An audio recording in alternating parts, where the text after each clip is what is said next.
Okay, my name is Bobby Vaught. Don't forget to hit the subscribe button if you so choose. In the description below, I'll put a link to lesson 1 of a series that I've done, Everything You Need to Know to Understand Investing. I'll put a link to lesson 1 in the description if you're interested, and then each lesson has a link to the next one. So lesson 1 has a link in the description to lesson 2, which has a link to lesson 3, so on and so forth. Make them all really easy to find. Real heavy focus on the stock market. Covered up to 18 lessons now. Real heavy focus on the stock market. Covered a lot of other territory as well. More coming at some point when I get around to it. This presentation is not about that. However, I also do a lot of political, social, economics commentary, that kind of thing, and which in fact is going to be today. So, just kind of setting this up here. This is his name is Kulinski. Some of you may know who he is. Some of you don't. For those who don't know, I'll just have to kind of set this up a little bit. He's on the political left. I make a point of listening to them on the left because it's just the way I am. I just don't want to know what they're saying over there on that side. I find Chink, Uyghur, and Anna Kasparian of the Young Turks easier to stomach than Kyle, but you know, I force myself to sit through it. It's not easy sometimes. So, the Kyle Kulinski Show. The title of his YouTube channel is called Secular Talk. That's a relevant point here that I'm going to come back to in a minute. So listen to what he says here. We're just going to play about 38 seconds of this and then make some comments, okay? So just start from the beginning here. His presentation is 34 minutes long, so I could hardly comment on the whole thing, but just listen to what he says here, and then we'll blow it up real big so you can get the full flavor of it. And listen to what he says here, and here we go. Welcome to the show, y'all. Hope everybody out there is having an awesome day. I have a bunch of war updates for you. Needless to say, this is humiliating. It's humiliating, it's embarrassing, it's pathetic. I don't have enough negative descriptors to really, truly get it across to you how terrible this has been. But basically, we have the most evil regime we've ever seen, and they also happen to be at the same time the most incompetent regime you've ever seen. Okay, so we're going to get into all of it. Trump is effectively begging for help as Iran pummels the axis of Epstein and missiles continue to pound Tel Aviv day after day. We have the MAGA... Okay. All right, so just put this in context here. So who he's referring to there, he considers, just to put that in context a little bit, he considers Israel to be the most evil regime he's ever seen. And so let's just, I mean, it didn't take long for Kyle Kulinski to give me a little ammo here. The most evil regime he has ever seen, referring to Israel. That's who he was referring to. So let's talk about the Middle East, okay? I've been politically outspoken for a long time, kind of shy as a kid. Then about 47 years ago, I guess I was about 18 years old, I just kind of opened my mouth and started talking. And some people tell me I don't shut up enough. But I'm going to make a point, and I say this as a Christian, okay? I make a point of never putting a biblical or scriptural argument into a political discussion. It would take a while to explain why, but I just make a point of not going there. If I talk about my faith, that's one side of me. We can talk about scriptures and things like that. If I get into a political discussion, that's a different side of me. I don't mix the two, okay? And I'm saying that because it's very relevant to a point that I'm going to be getting towards here in a few minutes. But I don't mix them. You'll never catch me doing that.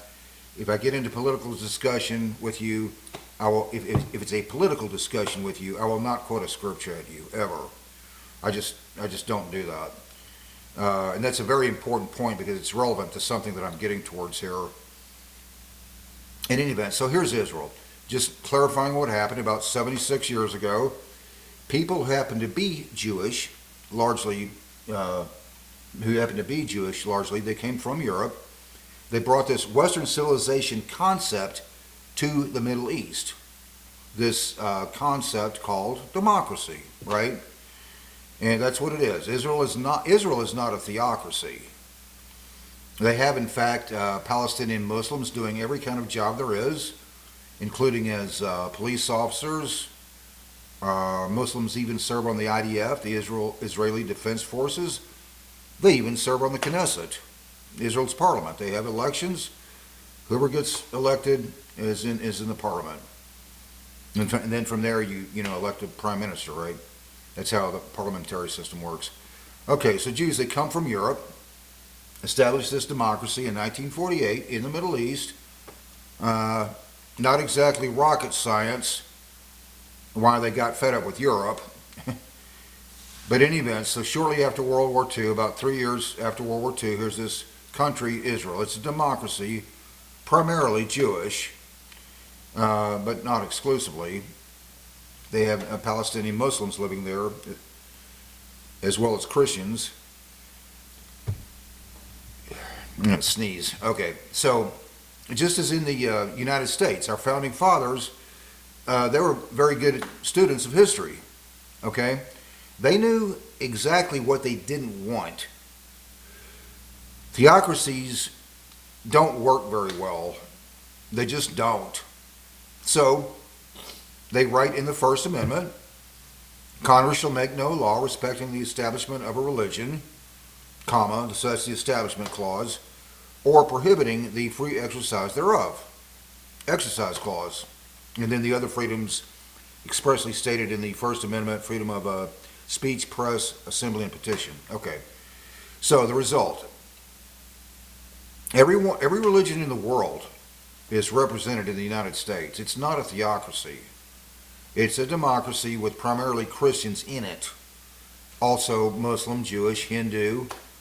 I have a Hindu neighbor from India. Had a conversation with him outside just a few weeks ago, and we talked about restaurants because he works in a restaurant. But anyway, so there's other religions other than the ones I mentioned, or just completely people who are just completely secular in their personal views.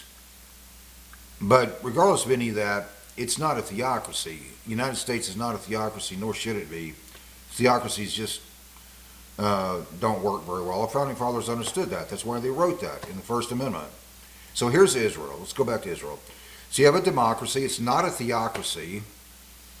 The people who have been making a religion issue in the Middle East is the people who have been attacking Israel for 76 years.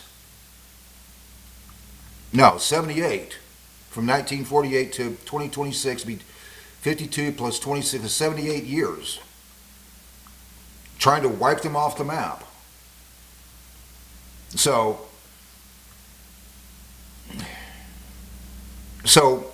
including since 1979 for the last 47 years, this Iranian regime.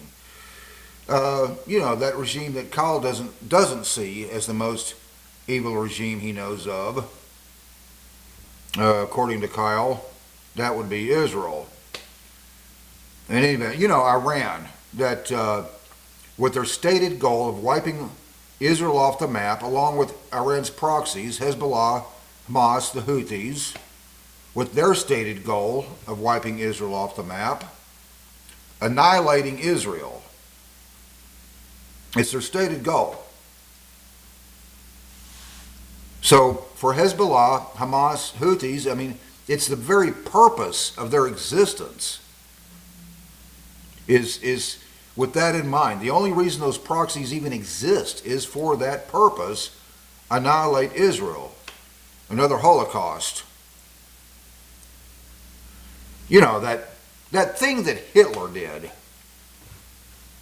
But Kulinski has decided that Israel is the most evil regime he knows of. Got it.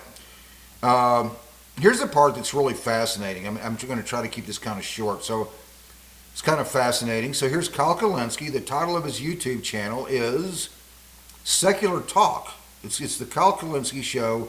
The title of his YouTube channel is Secular Talk. In fact, I looked it up on the question of, I was just curious, kind of obvious, but I wanted to look it up anyway, just to say I did it.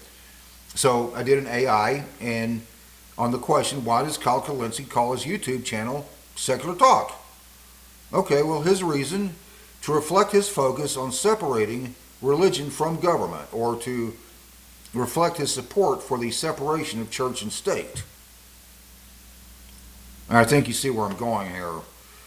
So that's interesting. As a Christian, I have that view as well, as I already pointed out. So if you watch that entire video, it's clear that Kulinski, Mr. Secular Talk there, he's disappointed at the ending of this theocratic regime. I mean, he gets excited at any information he can find to suggest that this Iranian regime may actually defend itself successfully. So he's disappointed at the prospect of ending this theocratic Iranian regime, which wants to wipe a democracy, Israel, off the map. Anyone besides me seeing the irony in this again?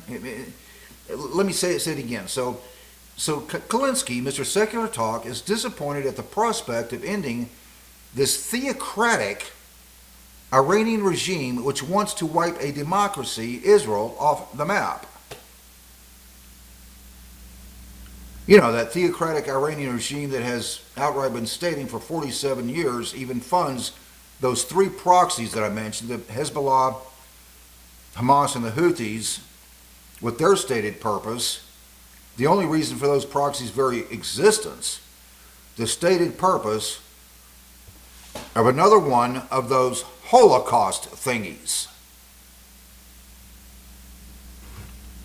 But Mr. Kyle Kulinski says he's decided the most evil regime he's ever seen is Israel. So Mr. Secular Talk here, Mr. Separation of Church and State, as I am with that view as a Christian, but the point is, he then decides to side with those Theocrats in Iran, with the goal of annihilating a democracy called Israel. Oh, and according to this convoluted argument from Kulinski, Israel, according to Mr. Secular Talk, not the Theocrats in Iran, with their stated goal of wiping a democracy off the map. No, in his mind, it's Israel is the most evil regime Kyle has ever seen. Got it. Well, damn, I don't know how it gets more ironic than that. Do you? I'm going to leave it right there. Don't forget to hit the subscribe button if you so choose. There's also that series that I did, Everything You Need to Know to Understand Investing. If you're interested, I'll put a link to lesson 1 in the description below. And I'll leave it right there. Until next time, hope life is treating you well. You have a great day.